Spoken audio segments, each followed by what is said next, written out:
ਦੇ ਵਿੱਚ ਇੱਕ ਗੱਲ ਚੱਲ ਰਹੀ ਹੈ ਵੀ ਜਿਹੜੀ ਆਮ ਆਦਮੀ ਪਾਰਟੀ ਨੇ ਸ਼ੁਰੂਆਤ ਕਰੀ ਸੀ ਕੇਜਰੀਵਾਲ ਸਾਹਿਬ ਨੇ ਦਿੱਲੀ ਤੋਂ, ਤਾਂ ਜਿਹੜੇ ਮੁੱਦੇ ਲੈ ਕੇ ਚੱਲ ਰਹੀ ਉਹ ਸੇਮ ਮੁੱਦੇ ਹੀ ਚੱਲ ਰਹੇ ਆ, ਕੋਈ ਉਹਦੇ ਵਿੱਚ ਇਜ਼ਾਫਾ ਜਾਂ कुछ ਇਹ ਜਾਂ कुछ देखने को नहीं मिल रहा। सर काम अगर हुआ होता तो शायद आम आदमी पार्टी को बढ़ने की जरूरत नहीं थी। ਸਤਿ ਸ੍ਰੀ ਅਕਾਲ ਦੋਸਤੋ, ਸਵਾਗਤ ਹੈ ਤੁਹਾਡਾ ਮਹਿਕ ਦੀ ਸੁਗਾਤ ਦੇ ਵਿੱਚ। ਤੇ ਅੱਜ ਸਾਡੇ ਨਾਲ ਆਮ ਆਦਮੀ ਪਾਰਟੀ ਤੋਂ ਨਵ ਨਿਯੁਕਤ ਅਧਿਕਸ਼ ਗੰਗਾਨਗਰ ਤੋਂ ਸ਼ੰਕਰ ਜੀ ਮੇਘਵਾਲ ਸਾਡੇ ਨਾਲ ਮੌਜੂਦ ਹੈ ਤੇ ਅੱਜ ਉਹਨਾਂ ਨਾਲ ਆਪਾਂ ਆਮ ਆਦਮੀ ਪਾਰਟੀ ਨੂੰ ਲੈ ਕੇ ਗੱਲਬਾਤ ਕਰਾਂਗੇ। ਰਾਜਸਥਾਨ ਦੇ ਵਿੱਚ ਜਿਹੜੇ ਆਗਾਮੀ ਚੁਣਾਵ ਆ ਰਹੇ ਆ ਉਹਨੂੰ ਲੈ ਕੇ ਗੱਲਬਾਤ ਕਰਾਂਗੇ। ਤੇ ਸਭ ਤੋਂ ਪਹਿਲਾਂ ਆਪਾਂ ਸਰ ਦਾ ਸਵਾਗਤ ਕਰਦੇ ਹਾਂ। ਸਰ ਤੁਹਾਡਾ ਬਹੁਤ ਬਹੁਤ ਸਵਾਗਤ ਕਰਦੇ ਹਾਂ ਅਸੀਂ ਆਪਣੇ ਚੈਨਲ ਦੇ ਵਿੱਚ। बहुत धन्यवाद जी आपका। ਤੇ ਸਭ ਤੋਂ ਪਹਿਲਾਂ ਤਾਂ ਤੁਹਾਨੂੰ ਆਮ ਆਦਮੀ ਪਾਰਟੀ ਦੇ ਅਧਿਕਸ਼ ਚੁਣੇ ਜਾਣ ਤੇ ਗੰਗਾਨਗਰ ਤੋਂ ਬਹੁਤ ਬਹੁਤ ਅਸੀਂ ਤੁਹਾਨੂੰ ਵਧਾਈ ਦਿੰਦੇ ਹਾਂ। Thank you sir, thank you. ਤੇ ਸਰ ਅੱਜ ਸਾਦੁਲ ਸ਼ਹਿਰ ਆਗਮਨ ਹੋਇਆ, ਤਾਂ ਪਹਿਲਾਂ ਤਾਂ ਇਹ ਜਾਣਨਾ ਚਾਹੁੰਦੇ ਹਾਂ ਅੱਜ ਸਾਦੁਲ ਸ਼ਹਿਰ ਆਉਣ ਦੀ ਵਜ੍ਹਾ। सर आज हम लोग जो किसान जो खराबा हुआ है फसलों का 2-3 दिन पहले जो बरसात और ओलावृष्टि की वजह से, उसको समर्थन करने के लिए आज हम लोग यहाँ पे पहुँचे हैं। ठीक है। और उसी कड़ी में हमारे यहाँ के कार्यकर्ताओं ने, अमनदीप जी ने, इन्होंने ये स्वागत का कार्यक्रम रख लिया तो यहाँ भी आना हो गया इस बहाने। ਠੀਕ ਹੈ। ਤੇ ਸਰ ਨਵੰਬਰ ਦਸੰਬਰ ਦੇ ਵਿੱਚ ਇਸੇ ਸਾਲ ਦੇ ਲਾਸਟ ਦੇ ਵਿੱਚ ਚੁਣਾਵ ਆ ਰਹੇ ਆ, ਤਾਂ ਚੁਣਾਵਾਂ ਨੂੰ ਲੈ ਕੇ ਆਮ ਆਦਮੀ ਪਾਰਟੀ ਦੀਆਂ ਕੀ ਤਿਆਰੀਆਂ ਚੱਲ ਰਹੀਆਂ? देखिए सर, 2023 के चुनाव को लेकर के आम आदमी पार्टी बहुत ही सीरियस है। संदीप जी पाठक जो कि हमारे राष्ट्रीय संगठन महामंत्री है, उनकी पूरी टीम पूरे राजस्थान के अंदर विधानसभा लेवल तक पहुंच चुकी है। पूरी फील्डिंग लग चुकी है, संगठन भी बढ़ना शुरू हो गया है। आने वाले 2-4 दिनों में और जो हम लोग बाकी जो नियुक्तियां बची है वो भी करने जा रहे हैं। संगठन को हम लोग बूथ लेवल तक लेकर के जाएंगे, एक मजबूत संगठन बना करके आने वाले 23 के चुनाव को हम लोग जीतने जा रहे हैं राजस्थान के अंदर। ਠੀਕ ਹੈ ਜੀ। ਤੇ ਸਰ ਮੁੱਦਿਆਂ ਦੀ ਗੱਲ ਕਰਦੇ ਹਾਂ। ਅਕਸਰ ਲੋਕਾਂ ਦੇ ਵਿੱਚ ਇੱਕ ਗੱਲ ਚੱਲ ਰਹੀ ਹੈ ਵੀ ਜਿਹੜੀ ਆਮ ਆਦਮੀ ਪਾਰਟੀ ਨੇ ਸ਼ੁਰੂਆਤ ਕਰੀ ਸੀ ਕੇਜਰੀਵਾਲ ਸਾਹਿਬ ਨੇ ਦਿੱਲੀ ਤੋਂ, ਤਾਂ ਜਿਹੜੇ ਮੁੱਦੇ ਲੈ ਕੇ ਚੱਲ ਰਹੀ ਉਹ ਸੇਮ ਮੁੱਦੇ ਹੀ ਚੱਲ ਰਹੇ ਆ, ਕੋਈ ਉਹਦੇ ਵਿੱਚ ਇਜ਼ਾਫਾ ਜਾਂ ਕੁਝ ਇਹ ਜਾਂ ਕੁਝ ਦੇਖਣ ਨੂੰ ਨਹੀਂ ਮਿਲ ਰਿਹਾ। ਜਿਵੇਂ ਲੋਕਾਂ ਦੇ ਵਿੱਚ ਆਹੀ ਕਹਿਣਾ ਹੈ ਕਿ ਜਿਵੇਂ ਬਿਜਲੀ ਮੁਫਤ ਹੋ ਗਈ ਜਾਂ ਜਿਹੜੇ ਐਜੂਕੇਸ਼ਨ ਤੋਂ ਰਿਲੇਟਡ ਜਿਹੜੇ 2-3 ਬੇਸਿਕ ਮੁੱਦੇ ਉਹਨਾਂ ਨੂੰ ਲੈ ਕੇ ਹਜੇ ਤੱਕ ਚੱਲ ਰਹੀ ਹੈ, ਕੋਈ ਉਹਦੇ ਵਿੱਚ ਵਿਸ਼ੇष ਕੁਝ ਐਡ ਨਹੀਂ ਕਰਿਆ। ਮੇਰੇ ਕਹਿਣ ਦਾ ਭਾਵ ਹੈ, मैं वही आप लोगों को बताना चाह रहा हूँ, ये जो बेसिक मुद्दे आज तक इन मुद्दों से जनता को दूर रखा गया। आज तक लोगों को ये बेसिक नीड जो है हर परिवार की, हर घर की, बिजली हर परिवार की ज़रूरत है, पानी हर परिवार की ज़रूरत है। आज 75 साल की आज़ादी के बाद में भी बहुत से एरिया मैंने देखे हैं फील्ड के दौरान कि वहाँ तक पीने वाला पानी भी प्रॉपर नहीं पहुँच पा रहा है। तो अगर हम उस पर काम कर रहे हैं तो अच्छी बात है। आज तक किसी भी पार्टी ने, किसी भी सरकार ने इस दिशा में काम नहीं किया, हमारी पार्टी कर रही है और उसका रिस्पॉन्स ये मिल रहा है कि दिल्ली में हम लोगों ने 3 बार सरकार बनाई है। और दूसरा, हमने पंजाब को बड़ा ऐतिहासिक वहाँ पे काम किया है, पूर्ण बहुमत के साथ हमारी सरकार बनी है। और गुजरात के अंदर हम लोगों ने 14% वोट लेकर के राष्ट्रीय पार्टी का दर्जा हासिल किया है। तो लोग प्यार कर रहे हैं सर, इन्हीं बेसिक चीज़ों को लेकर के लोग बड़े सक्रिय है, इन बात को बड़े ईजिली ले रहे हैं, लोगों की समझ आ रही है ये चीज़ें भी। पहली बार कोई पार्टी आई है जो हमारे सुख सुविधा की बात कर रही है, जो बेसिक नीड आदमी की होनी चाहिए उस पर काम कर रही है। ਠੀਕ ਹੈ।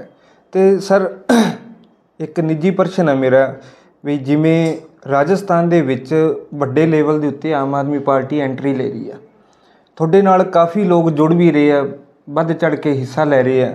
ਜਦੋਂ ਟਿਕਟਾਂ ਵਿਤਰਨ ਦਾ ਵੇਲਾ ਆਊਗਾ, ਜਦੋਂ ਟਿਕਟਾਂ ਵੰਡਣ ਦਾ ਵੇਲਾ ਆਊਗਾ, ਜਿਵੇਂ ਅਮਨਦੀਪ ਜੀ ਵੀ ਬੈਠੇ ਆ, ਸ਼ਾਮ ਸੁੰਦਰ ਬੰਸਲ ਸਾਹਿਬ ਆ, ਹੋਰ ਵੀ ਆਪਣੇ ਇੱਥੇ ਪਾਰਟੀ ਦੇ ਆਗੂ ਇੱਥੇ ਬੈਠੇ ਆ ਜਿਹੜੇ ਤੁਹਾਡੇ ਨਾਲ ਦਿਲੋਂ ਜੁੜੇ ਹੋਏ ਆ, ਜਦੋਂ ਟਿਕਟਾਂ ਦਾ ਵੇਲਾ ਆਊਗਾ, ਜੇ ਕੋਈ ਅਕਸਰ ਆਪਾਂ ਦੇਖਦੇ ਹਾਂ ਉਦੋਂ ਥੋੜ੍ਹਾ ਬਹੁਤ ਤਣਾਅਪੂਰਨ ਮਾਹੌਲ ਬਣ ਜਾਂਦਾ ਵੀ ਜਿਵੇਂ ਅੱਜ ਇਹ ਬੰਦੇ ਜੁੜ ਰਹੇ ਆ ਤਾਂ ਕਿਤੇ ਨਾ ਕਿਤੇ ਆਪਣੀ ਇੱਛਾ ਨਾਲ ਹੀ ਜੁੜ ਰਹੇ ਆ ਵੀ ਹੋ ਸਕਦਾ ਪਾਰਟੀ ਸਾਨੂੰ ਵੀ ਮੌਕਾ ਦੇਵੇ। ਅਗਰ ਕੋਈ ਇੱਦਾਂ ਦਾ ਕੁਝ ਹੋਊਗਾ ਤਾਂ ਫਿਰ ਤੁਹਾਡਾ ਮਤਲਬ ਤੁਸੀਂ ਇਹਨਾਂ ਦੇ ਸੀਨੀਅਰ ਹੋ, ਫਿਰ ਤੁਹਾਡਾ ਉਸ 'ਚ ਕੀ ਰਹੂਗਾ? देखो, हमारी पार्टी का सर विज़न क्लियर है। पहले दिन से हम कार्यकर्ता को इस दिशा के अंदर प्रिपेयर करते हैं, उसको समझाते हैं ये चीज़ें। पार्टी हमारी, जैसे पंजाब में उदाहरण देंगे आप लोगों को, तो पंजाब में ऐसे ऐसे बच्चों को, ऐसे ऐसे आम घरों के बच्चों को हम लोगों ने विधायक बनाया आम आदमी पार्टी ने। जो मोबाइल की चन्नी को जिसने हराया, आपके सामने उदाहरण है। जो एक मोबाइल की दुकान पे काम करने वाला आदमी था, उसने कभी कल्पना ही नहीं करी होगी कि मैं भी कभी चुनाव लड़ूंगा, मैं विधायक बनूंगा। ऐसे देखो, हमारे पड़ोस के अंदर बल्लुवाड़ा की बात करें तो वहाँ का जो विधायक है वो भी आम घर का है। और जो जगदीप जो है अपना दीप कंबोज, जो अबोर से चुनाव लड़ा है, इतनी बड़ी राज घराने के सामने एक तरह से कह सकते हैं उसने चुनाव लड़ा आम घर के बच्चे ने। और वहाँ पे उसने चुनाव को इस तरह से फाइट किया कि पूरा मुकाबला था वहाँ पे, 5,000 वोटों से वो आ रहा है। उसने भी कभी कल्पना नहीं करी थी कि पार्टी मुझे चुनाव लड़ा सकती है। हमारी पार्टी सर्वे पे काम करती है सर, डाटाबेस सिस्टम चल रहा है हमारे यहाँ। कोई आदमी किसी प्रकार से आकर के ये कहे कि मैं पैसे से या किसी अप्रोच से टिकट लेके आ जाऊँ, ये ऐसा संभव नहीं है। आम आदमी पार्टी मैंने बड़ा करीब से देखा है। ये पंजाब और गुजरात के चुनाव मैंने देखे हैं, उसमें मैंने एज ए प्रभारी के तौर पे हमें काम करने का मौका मिला, तो उस समय हम लोगों को ये चीज़ समझ में आई कि नहीं, आम आदमी पार्टी जो कह रही है उस पर काम कर रही है। हमारे चुनाव से पहले कम से कम गुजरात के अंदर 17 सर्वे हुए थे सर चुनाव से पहले। जिसका सर्वे में नाम आया, चाहे वो भले बिल्कुल आम घर का बच्चा था, उसके पास पैसे नहीं थे, उसके पास संसाधन नहीं थे, लेकिन जो आदमी डिजर्व कर रहा था सर्वे के अंदर, जिसका नाम जनता ले रही थी, उसको आम आदमी पार्टी ने टिकट देकर के मैदान में उतारा। ठीक है। और वही राजस्थान के अंदर होने वाला है। कम से कम चुनाव से पहले 15 सर्वे हो जाएंगे। इन 15 सर्वों के अंदर जिनका भी नाम आएगा, चाहे वो अमनदीप है, चाहे वो श्याम बंसल है, चाहे वो गुरप्रीत है, चाहे कोई भी है, जिसका सर्वे में नाम बोलेगा उस आदमी को आम आदमी पार्टी टिकट दे देगी। और बाकी साथी हम सब उनके साथ लग करके आम आदमी पार्टी को जिताने का काम करेंगे।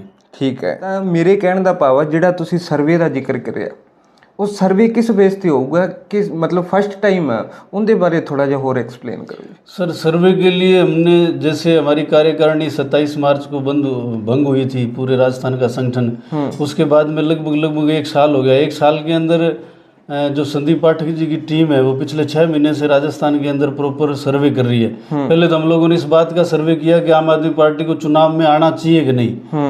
जब ये सर्वे हमारा पूरा हो गया, जब उनको लगने लगे ऐसे भी लोगों की इच्छा है, लोग चाहते हैं तीसरे विकल्प को, तो हम लोगों ने यहाँ पे संगठन पे काम शुरू किया।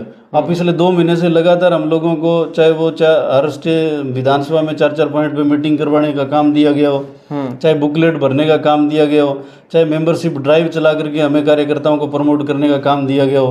उसके बाद में हम लोगों ने कई इस प्रकार के टास्क पार्टी ने दिए, उसको करके हम लोगों ने ये अपने आप को, जिसने काम किया इस टास्क के दौरान जो पार्टी ने टास्क दिया था, काम दिया था, वर्कर को आगे बढ़ने का मौका दिया था, उसके अंदर जिसने अच्छा काम किया उसको पार्टी ने संगठन में भी जगह दी है। और आने वाले समय में नो डाउट क्यों जिसने काम किया वो लोगों के बीच में गया होगा। ऐसे तो डाटा कलेक्ट होता नहीं है। ठीक है। सर्वे में जाकर के हम लोगों ने मेंबरशिप ड्राइव शुरू किया था, तो उसमें एक मोबाइल के ऊपर मिस कॉल करवानी होती थी, फिर उसको कन्वेंस करना होता था, फिर वो अपना मोबाइल लेकर के मिस कॉल करता था और उसके मोबाइल में एक मैसेज आता था। वो मैसेज हम अपनी एप्लीकेशन में सबमिट करके उसकी रजिस्ट्रेशन करके उसको कार्ड बना के देते थे। तो ये एक लंबा प्रोसेस था। एक आदमी पे कम से कम 5 से 10 मिनट हम लोगों को खर्च करना पड़ता था। अब जिस आदमी ने 10 मिनट किसी कार्यकर्ता के ऊपर लगाए हों, कल को जब सर्वे आएगा तो सर्वे में वो आदमी उसको भूलेगा नहीं, वो बताएगा कि मेरे पास फलाना आदमी आया था, उसने मुझे रजिस्ट्रेशन किया और उस आदमी ने मुझे आम आदमी पार्टी के बारे में बताया। तो ये मौका आम आदमी पार्टी ने आम आदमी को दिया है कि तुम अपना काम करके, काम के ज़रिए आगे बढ़ सकते हो, संगठन में भी और सर्वे के आधार पे टिकट के दावेदार भी बन सकते हो।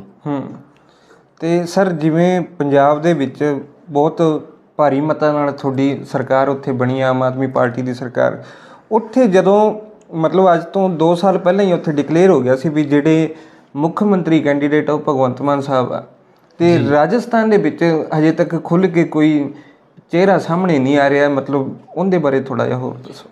देखिए सर, इस पे मैं कोई आप लोगों को ज़्यादा इस प्रकार का नहीं कहना चाह सकता, क्योंकि ये बड़े लेवल की बातें हैं। अंदर अगर अरविंद केजरीवाल जी ने किसी को सिलेक्ट कर रखा है या उन्होंने कोई ऐसा चेहरा सोच रखा है, तो ये चीज़ें तो बड़े लेवल की बात है। मैं तो जो चीज़ें मेरे सामने संगठन के हिसाब से जो मैं काम कर रहा हूँ, 2014 से पार्टी से जुड़ा हुआ हूँ, उसके दौरान की जो चीज़ें मैंने देखी है वो आपके साथ शेयर कर सकता हूँ। और नो डाउट जब सरकार बनेगी तो मुख्यमंत्री भी होगा, मंत्री भी होंगे, सारी चीज़ें हम लोग आप लोगों को देंगे। और हमारे बीच में से ही कोई आप लोगों को इसी प्रकार का, जिस प्रकार से भगवंत मान था, भगवंत मान तो चलो 2017 में ही सुना ऐसे कि लोगों ने उसको भगवंत मान बना दिया था, पार्टी तो आज बनी है हमारी, तो वो तो बहुत बड़ा चेहरा है। और लगता है ऐसा भी राजस्थान के अंदर भी ऐसा होने वाला है, चुनाव में कोई बड़ा चेहरा हम लोगों को देंगे। नहीं, साडे कहने का भाव ये है भी जिवें समा थोड़ा रह गया चुनावां नूं, ਤੇ ਹਜੇ ਤੱਕ ਕੋਈ ਮਤਲਬ ਜਿਵੇਂ ਪੰਜਾਬ 'ਚ ਐਕਟੀਵਿਟੀ ਸ਼ੁਰੂ ਹੋਈ ਸੀ ਉਵੇਂ ਹਜੇ ਤੱਕ ਰਾਜਸਥਾਨ ਦੇ ਵਿੱਚ ਦੇਖਣ ਨੂੰ ਨਹੀਂ ਮਿਲ ਰਹੀ, ਕਾਰਨ 6 ਮਹੀਨੇ ਆਪਣੇ ਚੁਣਾਵਾਂ 'ਚ ਰਹਿ ਗਏ। बिल्कुल सर, अब आने वाला जो समय है उसमें आप लोगों को नज़र आने लग जाएगा आम आदमी पार्टी किस कदर मैदान में उतर चुकी है। ਠੀਕ ਹੈ। ਤੇ ਸਰ ਇੱਕ ਅਖੀਰੀ ਪ੍ਰਸ਼ਨ ਮੇਰਾ ਇਹ ਹੈ ਵੀ ਜਿਵੇਂ ਸਾਧੂ ਸ਼ਹਿਰ ਦੇ ਵਿੱਚ ਅੱਜ ਤੁਸੀਂ ਆਏ ਹੋ, ਤਾਂ ਗੰਗਾਨਗਰ ਤਾਂ ਨਹੀਂ, ਮੈਂ ਸਾਧੂ ਸ਼ਹਿਰ ਦਾ ਰਹਿਣ ਵਾਲਾ। ਜਿਵੇਂ ਇੱਥੇ ਦਿੱਗਜ ਲੋਕ ਬੈਠੇ ਆ ਪੋਲੀਟੀਕਲ ਦੇ ਵਿੱਚ, ਇੱਥੇ ਜੋ ਚੁਣਾਵ ਲੜ ਚੁੱਕੇ ਆ ਤੇ ਅੱਗੇ ਵੀ ਤਿਆਰੀ ਕਰ ਰਹੇ ਆ, ਤੁਹਾਨੂੰ ਐਂ ਲੱਗਦਾ ਵੀ ਉਹਨਾਂ ਨੂੰ ਮਤਲਬ ਪਿੱਛੇ ਛੱਡ ਕੇ ਤੇ ਆਪਾਂ ਅੱਗੇ ਵੱਧ रहेंगे? बिल्कुल सर, हमने तो 2 जगह देख लिया, दिल्ली और पंजाब इसके सामने उदाहरण है। दिल्ली एमसीडी का चुनाव भी हमने जीता है, आप लोगों को पता ही है। बिल्कुल, तो वहाँ भी यही हाल था। अब लोग चाहते हैं, लोगों के अंदर एक स्पेस बना हुआ है, एक जगह बनी हुई है, लोग चाह रहे हैं इन दोनों पार्टियों से, और इन दोनों पार्टियों में जो लोग काम कर रहे हैं, लोग अब इन चीज़ों से परेशान हो चुके हैं। लोग चाहते हैं कि कोई नया चेहरा आए, नया विकल्प आए, नई कोई विचारधारा आए। लोगों की इच्छा है और हम लोग इस पे काम कर रहे हैं। मुझे विश्वास है पूरा कि आने वाले समय में 2023 के चुनाव में आम आदमी पार्टी बहुत अच्छा करने जा रही है। ठीक। राजस्थान ਦੇ ਤੁਸੀਂ ਵੀ ਰਹਿਣ ਵਾਲੇ ਹੋ, ਸਰਕਾਰ ਨੂੰ ਕਿਵੇਂ ਵੇਖਦੇ ਹੋ, ਉਹਨਾਂ ਦੇ ਕੰਮਕਾਜ ਨੂੰ ਕਿਵੇਂ ਦੇਖਦੇ ਹੋ? सर, काम अगर हुआ होता तो शायद आम आदमी पार्टी को बढ़ने की ज़रूरत नहीं थी। हमारे सीनियर नेता हमेशा मंच के माध्यम से कहते रहे हैं कि अगर यही पार्टियां काम करती, जनता के हितों के काम करती, जिन बेसिक चीज़ों से आज तक जनता को दूर रखा गया, स्कूल, शिक्षा, ये तो बेसिक नीड है हर आदमी की, इसको कमज़ोर इन लोगों ने काम करने का काम किया है आज तक। अगर ये इन विषयों पे काम करते होते तो हमें पार्टी बना करके लड़ने की क्या ज़रूरत थी। हम लोग इसीलिए आए हैं कि इन चीज़ों पे काम करें, और हमारी सरकार लगातार 2 स्टेट में, हम पंजाब और दिल्ली के अंदर करके हम लोगों ने दिखाया है। उसी के आधार पे राजस्थान में भी लोग हम पे भरोसा कर रहे हैं। उनको भी लग रहा है कि राजस्थान के अंदर भी अगर आम आदमी पार्टी की सरकार बन सकती है तो यहाँ पे हम लोगों को दिल्ली और पंजाब जैसी सुख सुविधाएं उपलब्ध होंगी। ठीक है। तो सर ਤੁਸੀਂ ਹੁਣ ਧਰਨੇ 'ਚ ਵੀ ਜਾਓਗੇ ਥੋੜੀ ਦੇਰ ਤੱਕ, ਤੇ ਅੱਜ ਤੀਜਾ ਦਿਨ ਲਗਾਤਾਰ ਜਾਰੀ ਹੈ ਧਰਨੇ ਦਾ, ਪ੍ਰਸ਼ਾਸਨ ਵੱਲੋਂ ਕੋਈ ਸੁਣਵਾਈ ਨਹੀਂ ਹੋ ਰਹੀ। ਪੰਜਾਬ ਦੇ ਵਿੱਚ ਮੁੱਖ ਮੰਤਰੀ ਸਾਹਿਬ ਨੇ 1 ਹਫ਼ਤੇ ਦੇ ਵਿੱਚ ਮੁਆਵਜ਼ਾ ਦੇਣ ਦਾ ਐਲਾਨ भी करता, तो उस चीज़ के बारे 2 शब्द और रखो जी। उसके बारे में सर हमने भी आज ज्ञापन दिया है। कल हमने हनुमानगढ़ में ज्ञापन दिया हमारी आम आदमी पार्टी के द्वारा। आज हमने गंगानगर जिला कलेक्टर की मार्फत मुख्यमंत्री के नाम ज्ञापन भेजा है। तो वहाँ भी हम लोग मिल के आए हैं। वो भी उन्होंने हमें आश्वासन दिया कि हम लोग सर्वे करवा रहे हैं, जो भी जिस प्रकार से निकल के आएगी चीज़ें अगले 1-2 दिन में उन्होंने आश्वासन दिया कि हम लोग जो भी किसानों का नुकसान है उसका भरपाई करेंगे। ठीक है। तो ਦਰਸ਼ਕਾਂ ਲਈ ਜੋ ਤੁਹਾਨੂੰ ਦੇਖ ਰਹੇ ਆ, ਜੋ ਆਡੀਅנס, ਜੋ ਜਨਤਾ ਤੁਹਾਨੂੰ ਦੇਖ ਰਹੀ ਹੈ, ਤੁਸੀਂ ਨਵ ਨਿਯੁਕਤ ਅਧਿਕਸ਼ ਬਣੇ ਹੋ ਗੰਗਾਨਗਰ ਜ਼ਿਲ੍ਹੇ ਦੇ ਆਮ ਆਦਮੀ ਪਾर्टी ਤੋਂ, ਉਹਨਾਂ ਲਈ कोई मैसेज आगामी चुनावों ਨੂੰ भी? मैं तो हाथ जोड़ के राजस्थान की जनता से यही अपील करना चाहता हूँ कि अब हमारे पास एक मजबूत विकल्प है। आज से पहले राजस्थान के अंदर, राजस्थान में क्या पूरे देश के अंदर कांग्रेस और बीजेपी के अलावा कोई विकल्प मजबूत नहीं था। अब हमारे सामने मजबूत विकल्प है और एक पढ़ा लिखा अरविंद केजरीवाल के रूप में हमें चेहरा मिला है। हमें उस चीज़ को भुनाना चाहिए, उनका साथ देना चाहिए, और आने वाले समय में दिल्ली और पंजाब जैसी सुख सुविधाएं राजस्थान के अंदर भी लेके आनी चाहिए।